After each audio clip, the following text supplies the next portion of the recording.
This is Kevin Conroy, the voice of Batman. This is George Newbern, the voice of Superman. And you're listening to the DCAU Review, hosted by Cal and Liam. Streaming at DCAUreview.com and on your favorite podcast app. There is an alien among us. A superior being from a place called Krypton. Deep in the heart of the city, he watches for signs of danger. Ready to act on a moment's notice. His true name is Kal-El. You know him as Superman. Maybe you ladies haven't heard about me. The future of Metropolis is in the hands of the Man of Steel.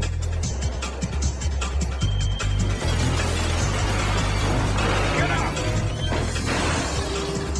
Superman! Get up. He's gonna be busy. I said get up. Superman. Hey everybody, welcome to episode 167 of the DCAU Review. I am one of your hosts, Cal, and with me, my good friend, good brother, and the gentleman that runs our Twitter account. That's right, it's Liam. Liam, we are continuing in our month here with Superman, the animated series. I think after this week's episode, we actually might have accidentally done a Professor Hamilton Professor Hamilton themed month on accident here, because we have another episode that features Professor Hamilton. But as we continue in our month of Superman here, welcome to episode 167. Yeah, that's right. It's an interesting one to talk about today. We got a returning villain. We've got little kids involved in the story, and we've got amnesia. So lots of great elements of classic television episodes. When you do the amnesia episode, you know, that's like a classic television trope. So lots to talk about with today's episode: action figures. That is right. And as you said, a returning villain. So we actually we try our very best when a villain is introduced, or when a character is introduced, to do episodes in somewhat sequential order. In those cases, didn't quite work out that way, as we covered the original Metallo episodes, I think way back, maybe in our first 10 episodes or first 15 episodes, we probably covered Metallo. And then we then covered the third episode that featured him on episode 77, when we covered Heavy Metal, which of course featured John Henry Irons' turn as Steel. So we're kind of going out of order with these, but that's okay. So this takes place sequentially after the original introduction of Metallo. And before we get into discussing our plot and our visuals, music, and voice acting, we have our unsponsored Internet Movie Database official synopsis segment this week, Liam. That's right. And this is for the episode Action Figures, which was written by Hilary Bader, directed by Kenji Hachizaki, with music by Lolita Ritmanis and animation by TMS. And that synopsis reads as such. An amnesiac Metallo reemerges from the ocean and is adopted by two children on an island. That's an amusing one. I like that one actually a lot. He's adopted. Sounds like this week on a very special Superman the Animated Series. Metallo gets adopted.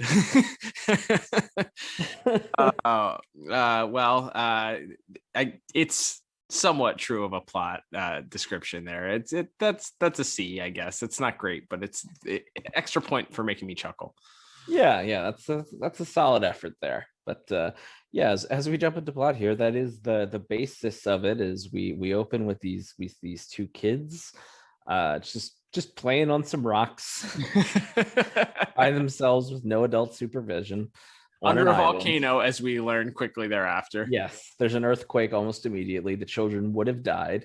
Speaking of which, we have a new contender for worst DCAU dad, which is these children that were introduced to Sarita and Bobby in the episode. Their father, Professor Felix, is maybe the worst dad we've seen to date. Think of the ground that covers in the episodes we reviewed. But that's they're playing on the island. They're arguing a bit, and then wouldn't you know it, a mysterious metal man walks out of the ocean, and it is, as we see, a skinless Metallo. But something is a little different about him this time, besides the no skin thing. Yeah. Besides the fact that he's completely naked, it's okay. It's very G-rated. He just looks like one of the Terminator robots, basically. So yeah, it's interesting. They kind of very much telegraph who this mysterious metal figure is walking out of the water even before he opens his mouth with a very familiar voice, because we have a brief news segment to kick things off where Angela Chen is doing a feature on Where Are They Now? And we see a couple of shots of various different interactions with Superman, people that have had interactions. We see Lobo, and we also see the Toyman. We see Brainiac flash across the screen. Maybe Livewire, I think, or no, Parasite, I think, flashes across the screen also. Mm-hmm. But then she mentions that there's been no sighting of Metallo since he was blown off of Lex Luthor's yacht. Hi, I'm Angela Chen. Tonight, a new segment on Metropolis Edition, Profiles in Infamy. Where are they now? This evening, we spotlight John Corbin, also known as Metallo. Who can forget his epic battle with Superman exactly 1 year ago? This is the last known recording of the metal monster, who was later lost at sea. But is he rusting on the ocean floor, or just resting? And had this interaction with Superman, and nobody knows where he is, if he's just lying, if he's still resting at the bottom of the ocean, or if he's just lying low. And then we get this reveal of this mysterious metal creature. Now, as you mentioned, his initial interaction is one where he actually saves Sarita, the young child, from being crushed by a giant boulder. Again, if not for this metallic android supervillain, I think we'd have a number one contender, far and away the winner of Worst Dad, the DCAU, for allowing his children to play in a by themselves in the forest on a volcanic island, by the way, which we learn later on is called Raknavik. Where that is in relation to Metropolis, no clue. No idea. We don't know if it's like the mysterious island that sits out in the middle of like the Metropolis ocean, where the nuclear power plant is that melts down in Apocalypse Now. We don't know if it's yet another island. There's a lot of islands apparently around Metropolis. I was gonna say, between this. Is this all one island where Superman leaves Volcana, where they put Titano? Right. Is this all one big island, or is there? What about Rikers Island? Is Rikers Island somewhere? Of course, Rikers Island right there. So you mentioned the island where the power plant is housed. Right. There's so many. There's either just a ton of islands in the river outside of this major metropolitan city. It's fascinating, as we've talked about before. There's sometimes it's just, well, we need this location, so we're going to say it's quote unquote off the coast and not get any more specific than that. Right. So anyway, so this creature that saves Sarita from the falling debris from the volcano that isn't quite erupting but is getting there, they ask him, her and Bobby begin asking him questions. And as you mentioned at the top of the program, this is the amnesia episode. And despite having some flashes in his memory, we get some flashback clips to that initial episode where he is blown off of Lex Luthor's yacht. We get some reused footage from that, and then flashing back to him, and he begins to talk. He still doesn't quite remember who he is. Are you all right? I think so.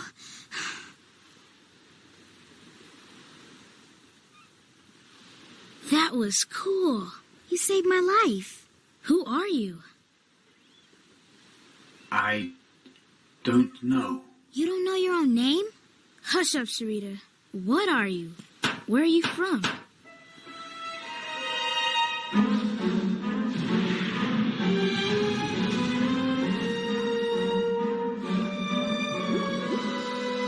Not sure. He's lost. He has no place to go. Can we keep him? I suppose. If he doesn't belong to anybody. He does now. So then we get right from there.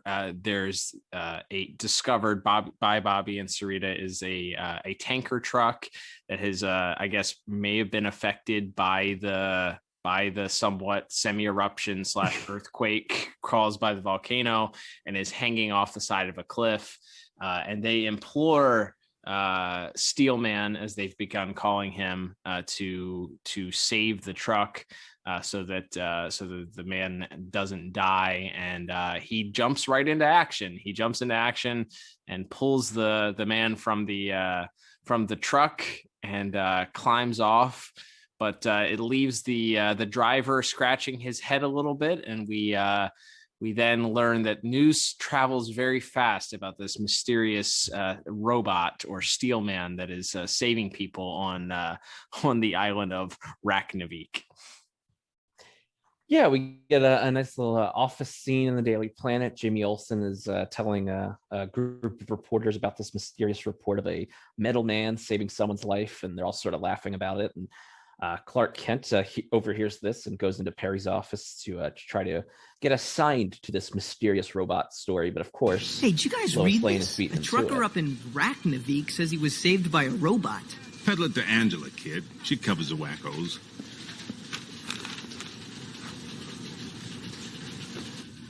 Say, Perry, about this robot story, I was thinking you might want to send somebody. He is. Afraid Lois beat you to it. That's becoming your mantra, isn't it, Kent? You think it's Metallo, too, don't you? Let's just say things could get a whole lot hotter on the island of Raknavik, and I'm not talking volcanoes.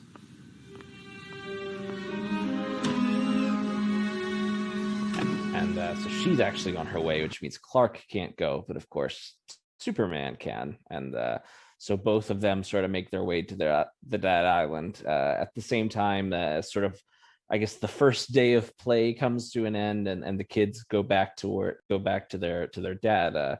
They give the Steel Man a little toy to keep him company that happens to look a lot like Superman, and apparently this is the magic trigger for Metallo's amnesia, and he suddenly is in full memory as when we see them next. He's kind of gone back into full psycho mode and is sort of creating this elaborate backstory to fool the children about how he's an alien and how he needs their help to get off this island covertly.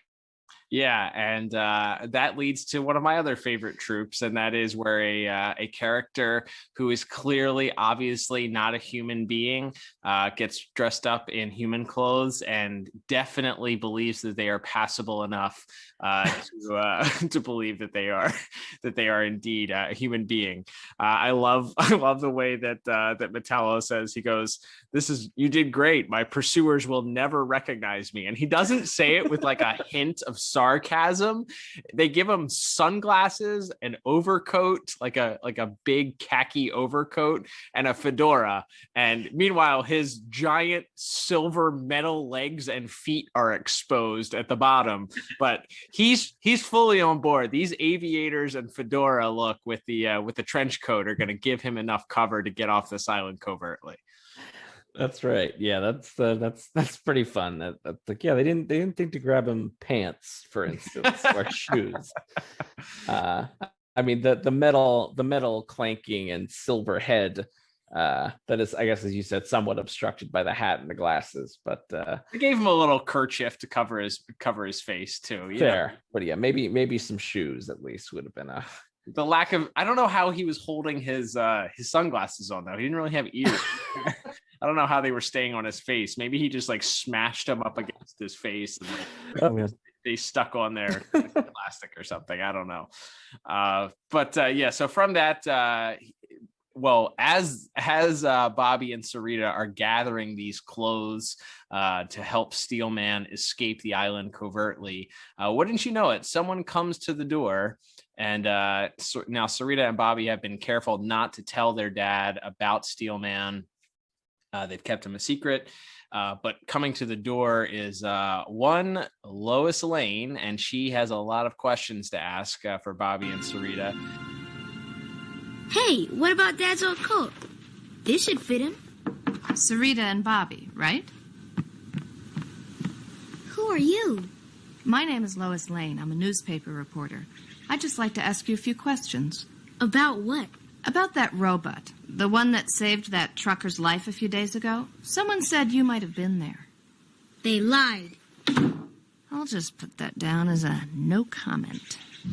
She is actually previously in a scene just before this. She was interviewing the driver of the tanker truck who was recounting the tale of this metal man. Lois had told Clark that she believed it was a Metallo sighting, so that's why she was going. So once the driver gives a description and just said it was a silver metal robot, he mentions that there were two kids in tow with him. And this kind of gets Lois's wheels turning. So I guess I assume it must not have been too hard to find the only two kids on the island, or what we assume are the only two kids on the island. So she goes to their house, knocks on the door, asks them about information.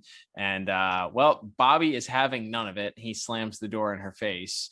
And Lois, I guess, then follows them up as they deliver these clothes to Metallo, because shortly thereafter, a very not good at hiding Lois Lane is spotted in the bushes. Yeah, that's kind of our second is her being spotted, and we get a good bit of like that's maybe the most consistent element of the John Corbin Metallo character.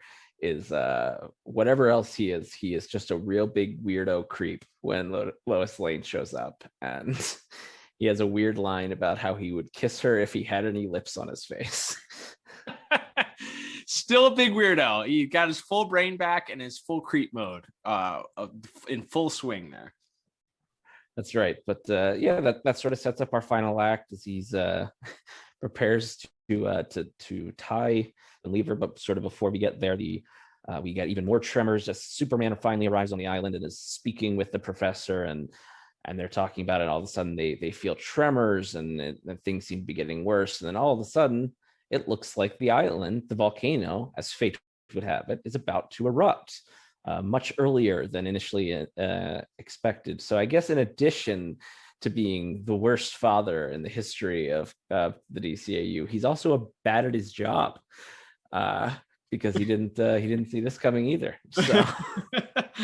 Yeah, I mean, science sometimes is a guess, so I guess it's your best summation. So I if this was real life, I would cut him some slack. But the fact that this volcano is so unpredictable and you decided to bring your kids to the island, maybe we can do some headcanon backstory. Maybe all of his relatives died in like a in other volcanoes. Yeah, something that he couldn't find anybody to watch the kids, or maybe it's a custody thing. He had custody that weekend and he had to take them. I don't know, but there has to be some explanation why a father would bring his two kids to just the world's most dangerous place, an active volcano, and just let them run about in the woods whenever they want to, as long as they agree that when the volcano erupts that they return when the siren goes off. Like that's the one catch. All right, guys, you can go play in the woods, but as soon as that siren goes off, you have to turn back, because that's what he tells Superman as Superman has arrived there to sort of investigate. And as it erupts, we get Superman saving them. He sort of diverts this initial eruption, and then from there, we as he tells Superman that his kids are probably off playing in the woods, Superman looks down at the table, and there happens to be some crayon doodles, one of Steelman, and I think Superman quickly realizes he better go grab that anti-kryptonite suit that he stopped off at Star Labs and picked up on his way to the island. Yeah, it's a good little bit of thinking ahead. You've established by this point in the series that he has the suit, and he's at least pretty sure that Metallo is the Metal Man talking about. So he was smart enough to get a suit ahead of time. So I like that little wrinkle of it. He's able to come prepared this time. But there's kind of a fun sequence of him diverting some of the lava as it's erupting and doing some cool problem solving with his powers.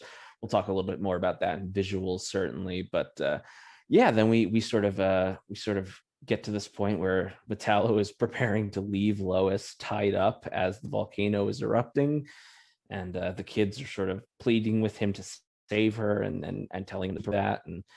And he, of course, that's his moment to really reveal his true villainous side to the kids. And then before anything can get too heinous, Superman does show up in the anti-kryptonite suit, but as we've now established, Cal, as is law, when he's wearing any of these special suits, the only guarantee is that it will be ripped and torn and broken and destroyed about 2 minutes into the fight. I wonder if that was just like a subtle thing that we talked about this.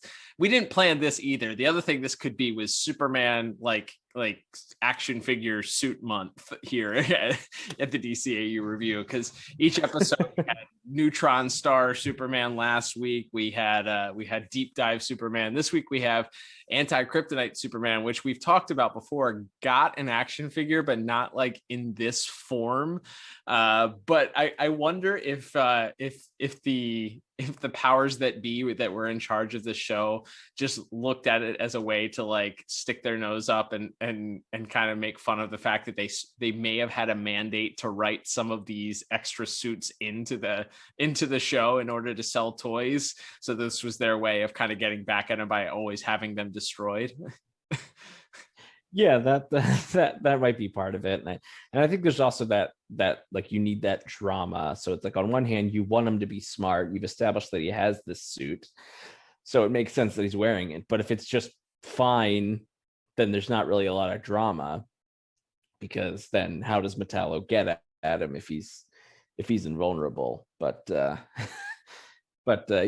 that all being said, it leads to a pretty dramatic final sequence there as they're fighting. As we mentioned, the suit gets ripped into torn, and Al is able to use the kryptonite heart to sort of weaken him, and they fight near and into the lava, and they're able to, and during the scuffle, however, Superman, most of the suit is melted off, but thankfully his big lead gloves have not been melted off, and he's able to pull the kryptonite heart out of Metallo's chest and throw it into the lava, and get Lois and the kids to safety as we kind of wrap things. Yeah. So then right after that, after he is able to fly them off, the volcano sort of completely erupts. We get a final scene with Lois and the kids on the boat, and they're still sort of flabbergasted as to why Steelman would do what he did, and they thought he was good. She has a little heart-to-heart with him, letting him know that whatever good was in him was buried within the volcano. And then we get Superman flying off into the sun, and then we get a sort of, I guess, what would amount today to a sort of a MCU Marvel post-credit scene almost. It would fit right in there as we flash back to the volcano itself, and we hear a voiceover from Metallo as he talks and about how everything is still, and he has to keep his brain from fading away as he's sort of stuck there in the now hardened lava. It's so still, dark. No sound, no light, nothing. My mind, I cannot let it drift. I must remember. I am Metallo. I am Metallo.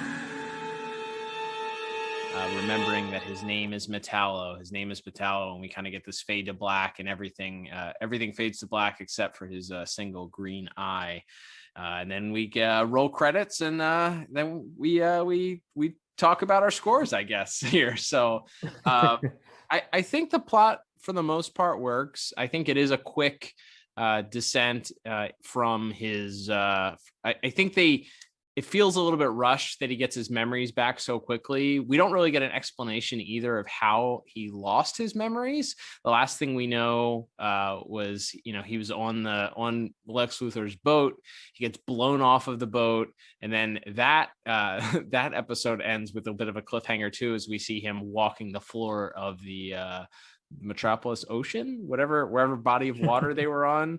It's just him sort of walking across the floor of the ocean floor at that point. But so I guess you could chalk it up to maybe the explosion caused him amnesia. Maybe the explosion also destroyed the rest of his skin that was also sort of impenetrable. We don't know about that either. How the amnesia worked, not sure. So we don't really get a backstory of how that happened, how long he had been without his memories, which is okay. But they come back awfully quickly for him to have had this amnesia. So maybe it wasn't all that serious to begin with. But it's okay. We get him interacting with the kids, which is okay. And then we don't have a lot of actual action, though, that takes place in this. The action is mainly Metallo saving Sarita at the beginning from the rock, and then Metallo saving the driver from the explosion, and then we have Superman saving the scientists from the volcano, and then the actual action, the fighting, comes in the very last scene and is very short and sweet. So it's a lot of talking. It's a lot of are the children going to be in danger? It feels a little bit like an 80s movie almost. I feel like there were some elements borrowed from like an E.T. or, a classic 80s trope where the kids find a machine that, is actually a killing machine, but they don't know it's a killing machine and it doesn't know it's a killing machine. So when they discover that it's a killing machine, their whole world crashes down. And except there's no redemption. It's not like The Iron Giant, which is one of my favorite movies of all time, where the killing machine turns out to, turns back good. It's like it stays a killing machine. The kids just learn that sometimes things are evil. I guess, I don't know. Talk to strangers, I think it's the moral we're going for. Oh, there you go. Yeah. I do like that there was a bit of a cliffhanger here. We know that Metallo returns in another episode. So and it's always good to see Superman battle Metallo. I think you're right when it comes to the psychology of the episode, with Superman planning ahead, Superman having to figure out a strategy when the volcano is erupting, how to divert the lava from its current path, and then also kind of trying to figure out and use his brain later on and how he's going to defeat Metallo despite being exposed to the kryptonite. He's partially exposed to it. I think that does work. But overall, I think it's just kind of fine. I ended up giving a plot a 6 out of 10. Yeah, I gave it a 5. I think it's all fine. There's nothing particularly wrong with the episode. I do think there are some questions to be asked about. We saw him. We in the immediate aftermath of the explosion, he seems to still have his faculties as he's sort of slowly sinking to the bottom of the ocean. So I guess my question would be, what about the ocean made both his skin fall off and caused him to have amnesia? But I mean, you could say maybe that's the technological part of him was malfunctioning because of all being waterlogged or whatever, and that was affecting his physical brain or whatever. You can logic it out. It's not a big problem. But yeah, the episode itself is all right. Yeah. It's fine. I think it's a kind of an interesting idea, and I think sort of bookending it almost feels like a little bit of a horror movie, like a Friday the 13th or something like that, where we open up with the last time we saw the monster was on this very day 1 year ago, and then the end of the episode where this time he's finally down for the count, and then we get the glowing eye as we fade to black. Like there's some kind of creative framing devices to kind of as bookends there with the news report and then the ending there of his little monologue. But overall it's all right. It's a fine way to spend 22 minutes, but not exactly a home run either. Agreed. All right, Liam, let's move on to our next category, and that is going to be, as always, visuals and animation. I didn't mention at the top of the episode, but this episode actually originally debuted on the Kids WB back on September the 20th, 1997, meaning like a lot of the episodes that we've covered this month, we're coming up on the 25-year anniversary of the debut of that episode, or this episode. So I believe you said the late Hilary Bader was in charge of the direction for this episode. What did you like as far as visuals were concerned here? Or maybe she wrote it. That's my bad. What did you like about this episode, and what stood out for you in what I would say is a pretty heavy visual episode? Well, yeah, and you kind of touched on it there. Despite it being, not necessarily a super complicated plot, there isn't much action either. We have that sort of initial moments of Metallo sort of dramatically walking onto the shore and meeting the kids, and then his sort of saving them from the initial little earthquake, and then him saving the truck driver a little bit later.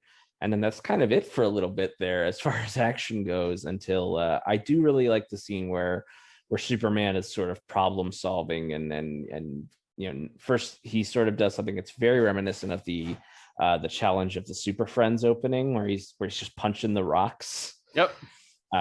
We're just like, yeah, there's some kind of avalanche, and there's just a bunch of big boulders, single file rolling down the hill one at a time, and he's punching them all. It's very, very reminiscent of a shot from the Super Friends opening theme. But I think that sequence is fun and carves a path so that the lava drifts down into the water and doesn't sort of flow onto the people below. So I like that sequence. And then, I think probably the most interesting and dramatic visuals, though, are probably that final fight there. Is not only do you have the volcano, you have the anti-kryptonite suit, and then the fight itself it's like a lot of choking and stuff. Like it's very visceral.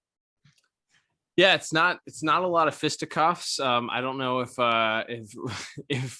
they felt like, I don't know, maybe there was too much violence or violence mandate crackdown on some of the fighting. I figured because maybe it was a robot, you would see a little bit more. But I know typically with Metallo, with the idea of him having the kryptonite heart, Superman typically has to keep his distance. So we do see a little bit of violence with Superman and him fighting initially, at least while he has the suit on. But then once Metallo actually runs him under a volcanic shower, I would guess you could say a lava shower, which burns the suit off, leaving it almost completely torn off, except for his boots and gloves. I guess is a little less effective at that point. But I think that is mainly the highlight to talk about. There is some stuff we'll go back and talk about, but at one point, Superman is sort of resting on this bed of or I guess on this lava bank, I don't know. and Metallo, as you said, has him by the throat. And you see some really great cell shading that they did, not only of the typical cell shading, but then the reflection of the lava off of Metallo, giving him, these kind of pink or orangish highlights off of the silver and gray metal that he has. I think that visual was a standout for that scene, that and where he dunks Superman under the lava and the suit begins to burn off. But the color of Superman's suit, I felt like kept changing. I don't know if it was supposed to be somehow affected by the lava or something like that, but I felt like it wasn't its typical blue for this episode. Did you notice that? Not really. But I might not have been watching as closely as you did. But no, I think the lighting stuff I noticed was definitely, as you mentioned, and there's this sort of like POV shot, as I think we talked about, where Metallo is you're in the place of Superman as Metallo is towering over you with his hands at Superman's throat, and you see, not only does he have these green glowing eyes, but he has all this orange light sort of reflected off of his body. That's more of the lighting tricks that I knew, which I thought were pretty cool. This is another TMS animated episode, so But no, I did not. I'll have to go back and look at this if the suit was a little inconsistent this week.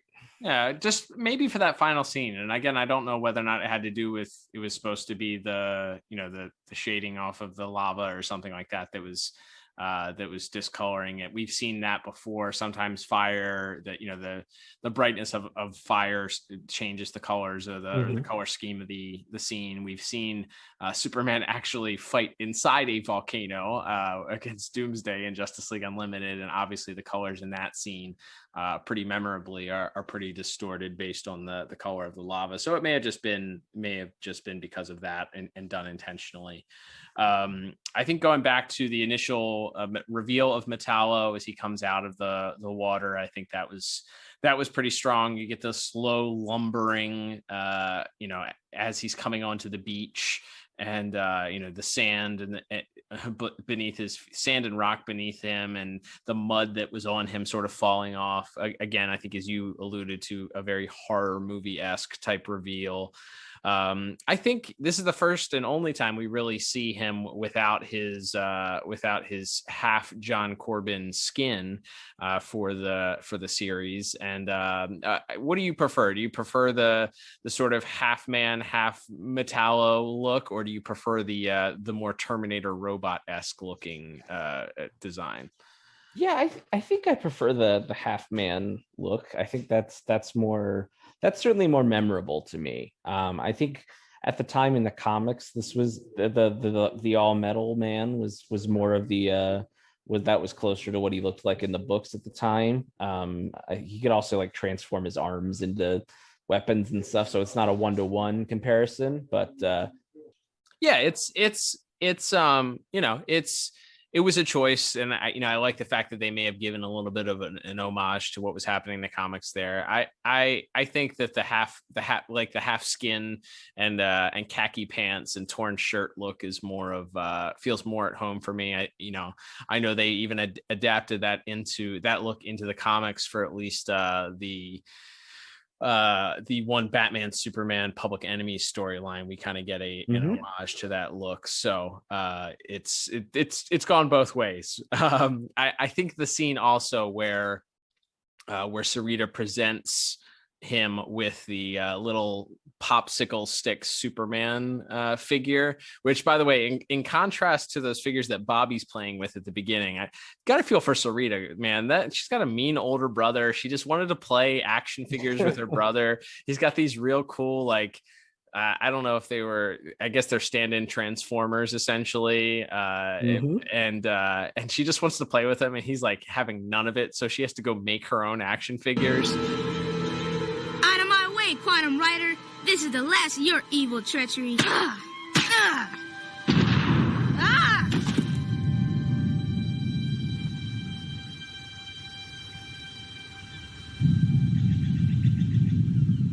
Stupid volcano.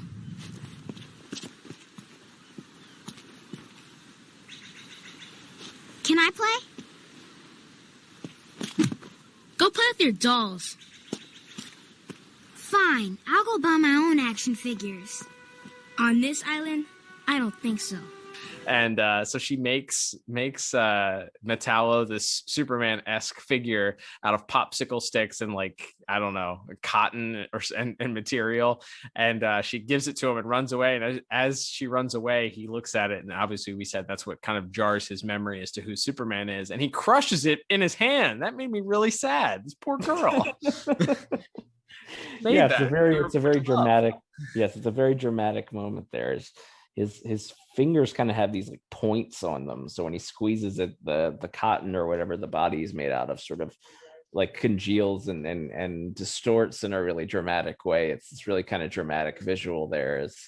It definitely I think helps drive home that Metallo is back in that moment. But yeah, I think that volcano fight is definitely the standout moment of the episode. And like I said, it's kind of light on action, despite sort of also being a pretty meat and potatoes basic plot here, which is interesting because we sort of talked about that in our review last week of the Prometheon. Which was a pretty simple plot, but had a lot of dramatic and unique visuals to sort of supplement that. Whereas here, I felt things were a little bit lacking. Like I said, the fight scene that we get is pretty good, and I like the bit of Superman sort of trying to stop the volcano. But yeah, overall, I settled on a 6 out of 10 for visuals and animation. It's good, but nothing particularly great for me. Nice. I went a little bit higher. I think I went an 8 out of 10 for this one. I think where I appreciated, I do like the scene with Superman trying to figure out how to divert the lava. I thought that action, despite not being, again, we talked about it, not having a lot of action between Superman and Metallo, there is action that is in the episode, and the visuals are interesting. I love that he takes this big round boulder and has to create this moat to divert the lava from where it was initially falling. And they kind of follow him pushing this rock, creating this moat, and the lava's following behind him. And then he finally reaches the end where, it drops off into the water.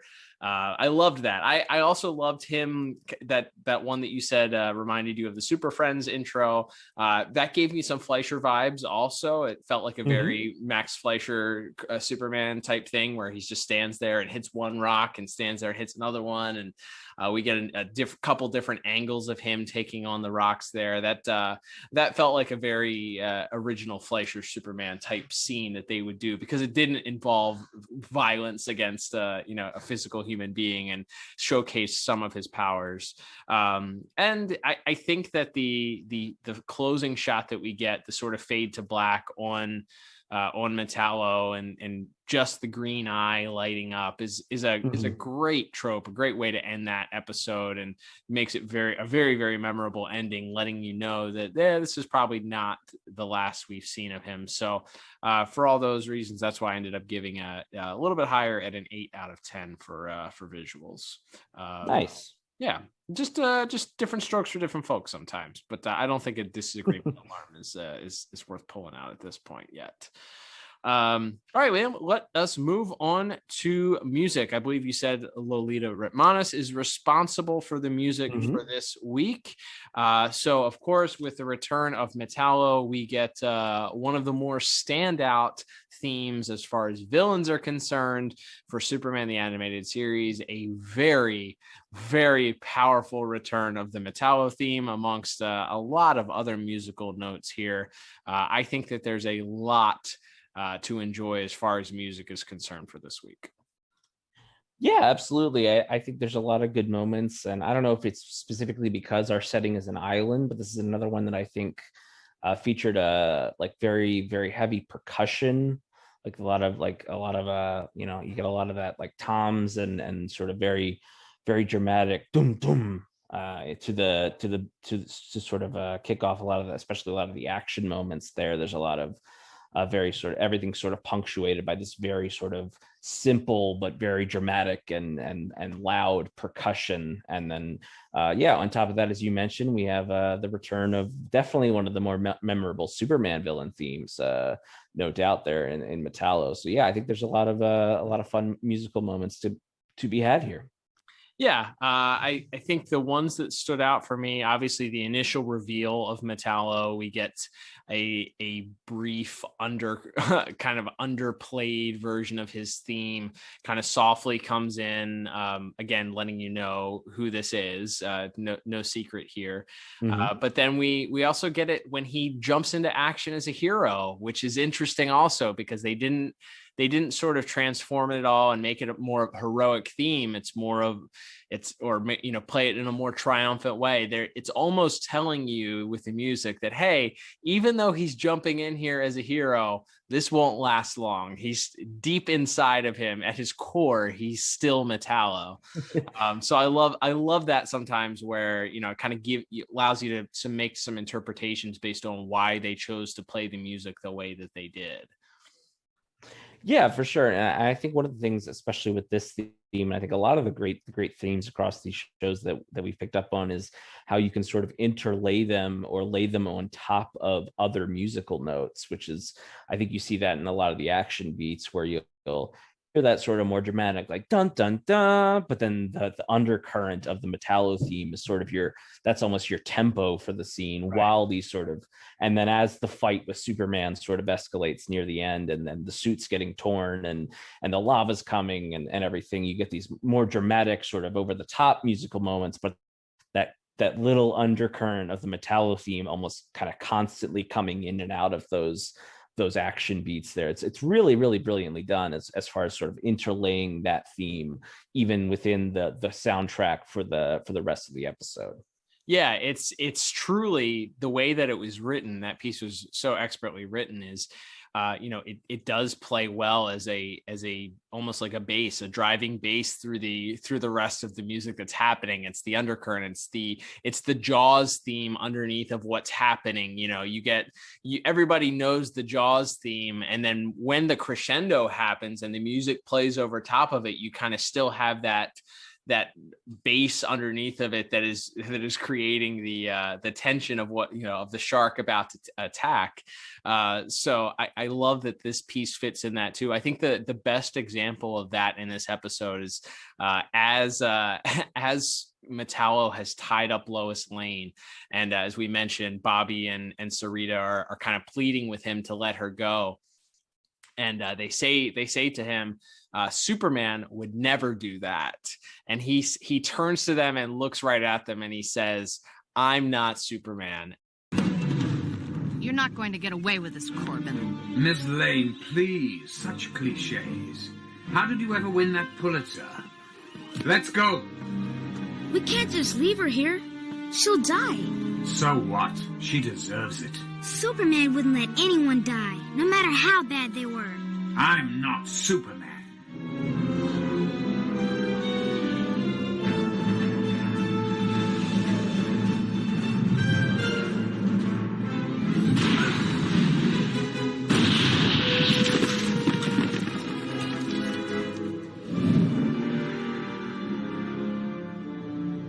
It's him, isn't it? Nice spacesuit. When I'm done with you, you'll wish you were on the moon.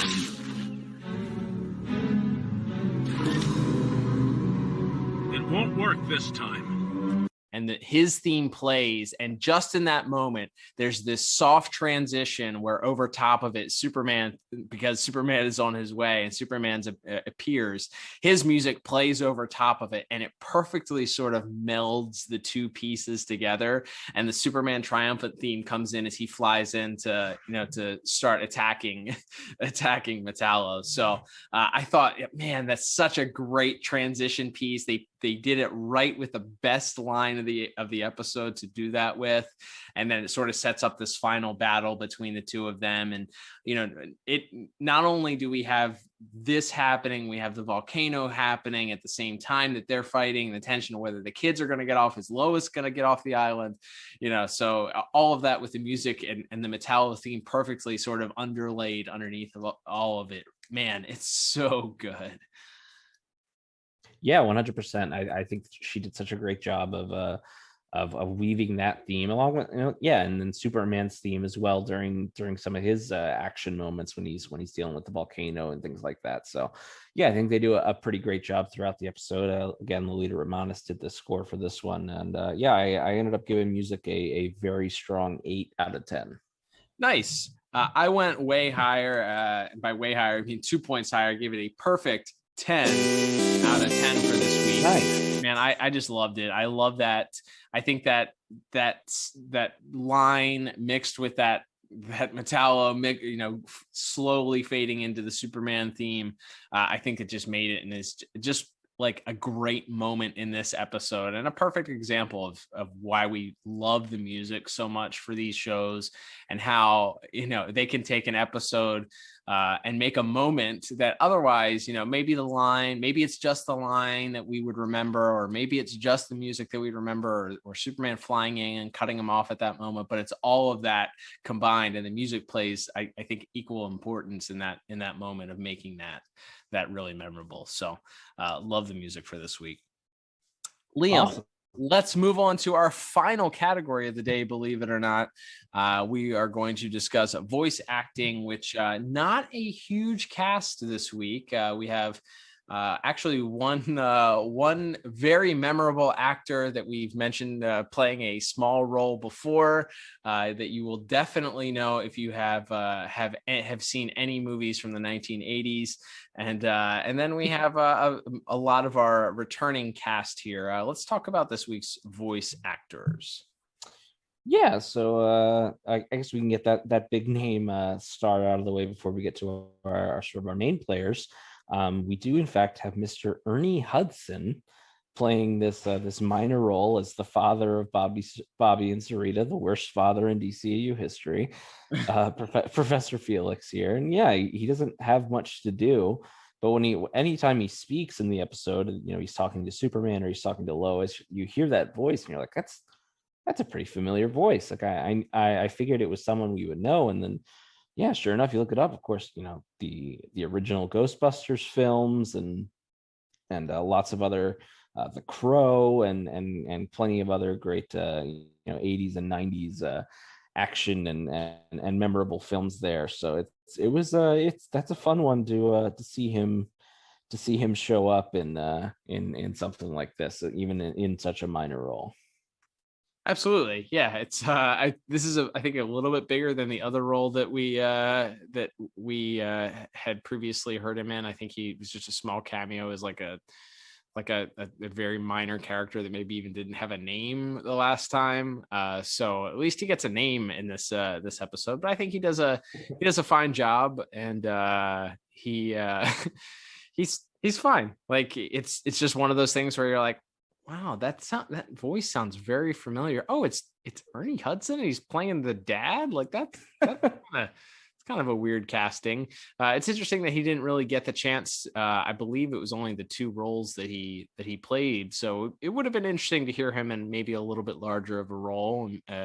But I think for the interaction that he has with Tim Daly Superman in this episode, and he gets to show a little bit of emotion as he's concerned about where his children have gone, and I think he does a fine job with his performance for this week. Yeah, 100%. Other than that, we have some of our regular guest casts for Superman episode, or our supporting cast, I should say. We have Lauren Tom a little bit as Angela Chen. You mentioned she has sort of this intro to the episode where she's doing a news report of Where Are They Now on Metallo, and we also briefly have David Kaufman as Jimmy Olsen. We have a little bit of George Dunza as Perry White. And then, yeah, sort of our main players. We have Hassan Nicholas as Bobby, who does not have a lot of acting credits to his name. Perhaps for the best, or perhaps just didn't get the acting bug as a child, and then sort of grew out of it. But I think, and we talk about this a lot between here, Hassan Nicholas and Lauren Robinson, who did a little bit more voice acting to her credit. She was in Hey Arnold, among other things, but you always do run that risk, right? And we've talked about this plenty of times before, but when you have child characters, you can hire adults to play the kids, and you'll probably get good performances, but it doesn't necessarily feel authentically kid. Or you can hire kid actors, but they might not have the acting range. So, but I think all things considered, our child actors do a pretty strong job, because they honestly have the most to do, along with of course Metallo himself, Malcolm McDowell. Yeah, absolutely. I think they do a fine job. I think that they, the most that he has to do for Bobby is, I think, the interaction with Dana Delaney, where he kind of slams the door on him, kind of to show some emotion of, trying to hide. He's doing his best to hide Steelman from Lois, and slamming the door in her face gave me a chuckle. Again, he plays the mean older brother type. I believed it. He's mean, selfish older brother towards his sister. Definitely believe that. And then I think she does a great job of being like the cute, innocent girl, and not coming off as like the cliched cute, innocent girl character that you may see in a typical children's cartoon. She has a little bit of acting to do, as far as her terror in the first scene where she's terrified of Metallo, and then later on, kind of her as she starts to care for him, and then later on even further where she's kind of in disbelief that he's kind of treating Lois and then fighting with Superman. So I think they both do a fine job. We've talked about that before. I think this is one of the areas that Andrea Romano can look back and say that she pretty much hit a home run each time, because I don't think that we've highly criticized any of the child actors that they cast as of yet, which is something that feels like very low-hanging fruit at times. Oh yeah, for sure. That's definitely a tightrope to walk there, but as usual, Miss Romano knows best, and yeah, I think she gets solid performances out of our two child actors here. And then yeah, we have as mentioned, we have Malcolm McDowell as Metallo, who has some interesting, has a little bit more to do as far as first at the first part. He's playing this sort of very almost like sort of shy and naive amnesiac character, and then sort of once he gets the memories back and he's sort of doing the fake origin story and all of that, and he's sort of tricking the children into getting him off the island. And then of course when Lois shows up, then that's sort of when all bets are off and he's back to being the John Corbin that we had met in both previous episodes he'd appeared in. But yeah, he's got quite a bit to do as well, and does it well. Yeah, I mean, I think it's no shock. We've talked about in his prior appearances that Mr. McDowell is a very over the top theatrical actor, and I think in the scenes in this where he is playing that amnesiac, that he doesn't go over the top too much. He plays it very well and understated. I even think in that final scene, as his dialogue sort of fades out as he's stuck in this lava rock at that point, I think that's also very understated. He could have gone over the top and been screaming and delivered all of his lines that way, but the way that he delivers them, very understated, as if he's slowly sort of fading away into his mind. I think that delivery is great too. I think the brief interaction that he has with Dana Delaney, again, kind of reigniting this feud between the two of them that they'd had very early on in the series. The line, as you mentioned, where he said he'd give her a kiss if he still had lips, was great. Yes, you did well. My pursuers will never recognize me. I think we met one of them. What? A lady. She was asking questions about you. Ah! You didn't tell her anything. No, of course not. You're hurting me. You did the right thing, but we have to be careful. These people can be tricky.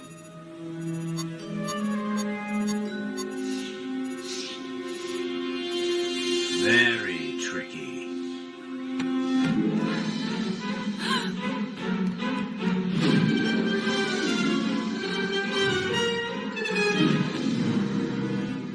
Lois Lane, I'd give you a kiss if I still had my lips. I think when they come back from the commercial break and Lois begins sort of fighting back against him, and he has a quip of Lois not in front of the kids. I thought that was really great and delivered really well. And then his sort of cold-hearted delivery towards the kids as they begin pleading with him to let Lois go, and then again as they start comparing him with Superman, I think that that interaction is really strong as well. He's the professional's professional, and when you look at the great castings specifically for this series, Mr. McDowell as Metallo has to, in my opinion, be probably top 3 as far as casting, maybe top 5, because you have a pretty good trio with Clancy Brown, Dana Delaney, and Tim Daly. But I think the argument could be made to put Mr. McDowell in the top 5 as far as voice casting decisions for this series go. Yeah, totally agree with that. He's tremendous in this episode. And then yes, of course, we have Dana Delaney and Tim Daly as Lois and Superman. Again, Lois has some pretty funny lines as well as the kids, and they slam the door in her face, and then then her interactions with Metallo. It's a lot of very classic Lois stuff of, refusing to be afraid in the face of certain doom and all of that. And then Tim Daly doesn't have a ton to do in this episode. We don't actually see Clark Kent or Superman until I think well into the second act of the episode. So it's a little, we're kind of waiting a little while to actually see Superman in action here. So he doesn't have a ton to do, but I think he's solid in what little we get of him, and his interactions with Malcolm McDowell near the end there are pretty solid as well. So for all those reasons, I gave voice acting a pretty darn strong 8 out of 10. Yeah, I went just a tick higher with it. I went 9 out of 10. I think it's pretty strong performances all the way around. Lots of funny deliveries when they needed to be, holding back when they needed to be. I think everybody does a pretty solid job. Again, hard to grade Mr. Daly's Superman because he didn't have a ton to do this week. Same with Dana Delaney's Lois. She didn't have much to do. Probably would have loved a little bit more interaction between her and Mr. McDowell at some point, if possible, because again, they have impeccable chemistry. So would have loved a little bit more of that. But beggars can't be choosers here. But both strong scores from us, kind of unsurprisingly, I'd say, based on who's involved here this week. Agreed. All right, Liam, that will bring us to our final scores for this week. And tallying everything up this week, I end up with a very solid 33 out of 40. What about you? Yeah, so this is funny. I don't know if we need disagreement alarm or not, but because I don't think we were really that far off from each other in any one category, but I think your score was higher in every single category we had, and so for those reasons, I ended up with the final score of 27 out of 40. Yeah, we're getting into that territory. I think overall scores sometimes are worth discussing. I think, again, we look at you break it down into different categories, and we were a point off between plot, we were 2 points off between visual and animation, 2 points off in music, and then a point off in voice acting. So as you said, me giving it a higher score or in each category, maybe I just like this episode a little bit more. Maybe my proclivity to collect action figures led me to be predisposed to like this episode a little bit more. I don't know. I guess at this point, it seems almost a little silly to talk about rewatchability because we know that there's another episode that it includes Metallo that we already covered. Now we did that. We reviewed that episode, and I think there's a brief mention of him where he mentions Superman kind of left him to die or something like that. And so it's kind of important, this episode, to kind of fill in those blanks as to what happened. But where do you land as far as importance for this episode and rewatching it? I would honestly, and maybe this is where the disagreement alarm comes in, I would say, no, you can skip this one. Not that there's anything, again, I think it's fine. It's a fine episode. It's a fine 22 minutes of an episode. But when we see him next, he doesn't look like this. He has his skin back somehow. There's sort of a brief mention of, Intergang found him and at where Superman had left him or something. But I don't think you would be so lost if you had only seen his initial appearance and then you watched Heavy Metal. I don't think you'd be like, oh, what are they talking about? You may incorrectly assume that he's talking about being left on the bottom of the ocean instead of in a volcano. But I don't feel like there's enough of a direct reference to this episode, nor an explanation as to, again, it's sort of mentioned the Intergang found him and gave him some upgrades, and that's sort of where we find him in the next episode he appears into. But yeah, so I would venture to say this one is, while fine and has some interesting, memorable moments, has a very good score. I like the episode pretty, just fine. But I wouldn't say this is important even to the Superman series or even necessarily to the Metallo character personally. I can see that. I just think that when a character specifically mentions another scenario happening, you can fill in the blanks. Yeah, I don't know. I'd say that because this is almost like a trilogy of Metallo episodes, and he's one of the top Superman adversaries throughout this series, that it's kind of pivotal. That would be my stance and my presentation on it. It's a trilogy of episodes. It does. Well, he's also in one more episode. He's in Superman's pal as well. So. Oh, that's true. So I guess it's a quadrilogy of episodes. It's a good point. I forgot that he was in that episode. Well, Cal, what I think we're going to need to do here, since you think it's a thumbs up for rewatchability, and I'm kind of on the thumbs down camp, is we need our listeners to tweet us at DCAU Review or comment on our Instagram at DCAU Review, and they can decide whether or not this belongs in the rewatchability camp. Thumbs up or thumbs down. I love it. Not just for the clout either. No, not just for the sweet engagement. Not just for the algorithm, but also because I'm genuinely curious what people think. Agreed. Yeah. So tweet Liam, and Liam, what a beautiful segue that is as we begin to wrap things up this week. Thank you everybody for tuning in. As Liam mentioned, you can follow us on both Instagram and Twitter at DCAU Review. You can check us out there. We post clips from the upcoming episodes that we're reviewing throughout the week. We post lots of artwork.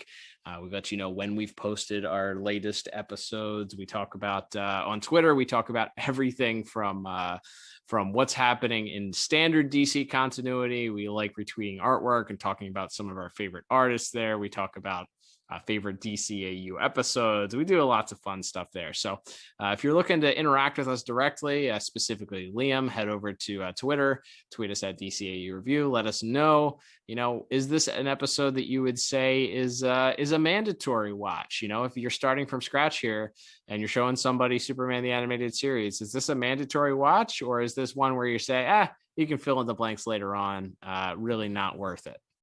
Tweet us or comment on our post this week on Instagram for the episode as to whether or not you'd say this is mandatory watch. So Liam, speaking of episodes, as we continue here in our month of Superman, will we have the 4th Professor Hamilton episode next week? Only time will tell, but I guess that means it's time to talk about our next episode in our month of Superman here as we get to week 4 here in the month of July. That's right. So next week we will have yet another adventure with the Man of Steel, this time featuring the DCAU debut, and I think only appearance, of a very character that was very important if you were reading the Justice League book in the 90s, and very unimportant if you weren't. Which is, of course, Maxima, who was a big character in like the Dan Jurgens, Kevin Maguire, J.M. DeMatteis era of Justice League International and Justice League Detroit. And then that character was sort of subsequently, I think, killed off and then forgotten in the 2000s. But kind of a fun thing to see. It'll be to see how they sort of integrated her into the DCAU and whether, and we can sort of get more into maybe her comic book origins and importance as well then. But we will be, of course, talking about Maxima's debut in the Warrior Queen next week. Looking forward to that. Don't forget also, you guys can subscribe to us on your favorite podcast app.